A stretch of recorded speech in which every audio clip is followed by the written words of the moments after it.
पिछले भागों में आपने देखा था सुधा नाम के एक पत्रकार को एक अनजान चिट्ठी और एक किताब के जरिए कल्कीगढ़ के एक वीरान महल के बारे में पता चलता है। सारी मुश्किलें और बाधाओं को पार करते हुए वो महल तक पहुंचती है। महल में उसकी मुलाकात महारानी अलकावती के आत्मा से होती है। महारानी उससे अपनी बेटी को बचाने की विनती करती है, लेकिन सुधा को कुछ समझ में नहीं आता। अब आगे देखिए, क्या सुधा का महारानी से कोई रिश्ता है और महारानी क्यों सुधा से मदद मांग रही थी। महारानी अलकावती एक तस्वीर की तरफ इशारा करते हुए कहती है, इस तस्वीर को देखो, ये मेरी दोनों बेटियां हैं। ये मेरी बड़ी बेटी कलका और ये मेरी छोटी बेटी छाया। तस्वीर को देखकर सुधा चौंक जाती है। राजकुमारी कलका देखने में बिल्कुल सुधा की तरह ही थी। तस्वीर में मैं कैसे आ गई? ये मेरी तस्वीर नहीं है, ये मेरा तस्वीर नहीं है, नहीं है, सब झूठ है, सब झूठ है, सब झूठ है, नहीं है, सब झूठ है।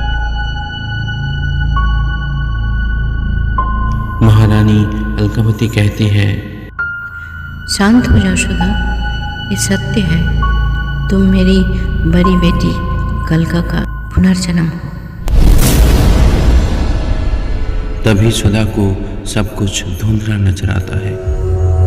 वो महारानी को ढूंढने की कोशिश करती है, लेकिन सिर्फ उनकी आवाज उसके कानों में आती है।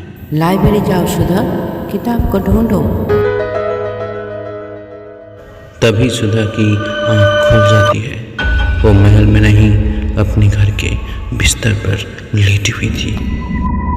मैं तो महल में थी, यहाँ कैसे आ गई? शायद मैंने फिर से वही सपना देखा। सुधा को यही सपना बार बार आता है। सुधा तैयार होके लाइब्रेरी जाती है। वहाँ उसे एक पुरानी किताब मिलती है। ये किताब थी कल्कीगढ़ के बारे में। सुधा किताब को पढ़ने लगती है। आज से 500 साल पहले हिमालय के पास एक राज्य हुआ करता था। उस राज्य का नाम था कल्कीगढ़। कल्कीगढ़ के महाराज थे रुद्रसेन। महाराज और महारानी के 2 बेटियां थीं, बड़ी बेटी कलका और छोटी बेटी छाया। महाराज रुद्रसेन एक अय्याश राजा था। सुरा और नाच गानों में उनका समय कटता था। राज्य को संभालती थी महारानी अलकावती और उनकी बेटी कलका। ऐसे ही दिन चलता रहा, पर एक काली अंधेरी रात में एक सुंदर लड़की कल्कीगढ़ में आई। वो महाराज रुद्रसेन से कहती है कि वो पास के राज्य की राजकुमारी कालिंदी है। उसके भाइयों ने उसे राज्य से निकाल दिया है। महाराज रुद्रसेन उसकी सुंदरता देखकर मोहित हो जाते हैं और उसे महल में रहने की अनुमति देते हैं।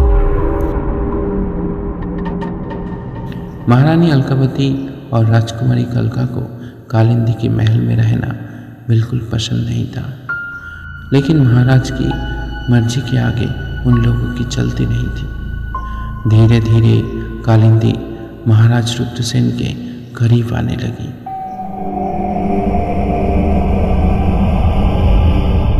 एक दिन रात को राजकुमारी कलका देखती है कालिंदी अकेले महल से बाहर निकलकर जंगल की तरफ जा रही है। कलका उसके पीछे भागती है।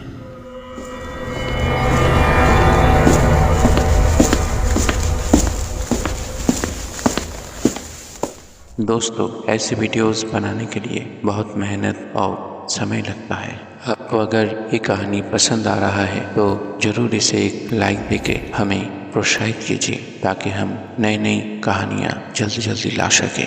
अगले भाग को देखने के लिए आप सब्सक्राइब बटन को दबाइए और बेल आइकन को प्रेस कीजिए, ताकि हम जब भी नई वीडियो लाए तो आपको नोटिफिकेशन मिलती रहे।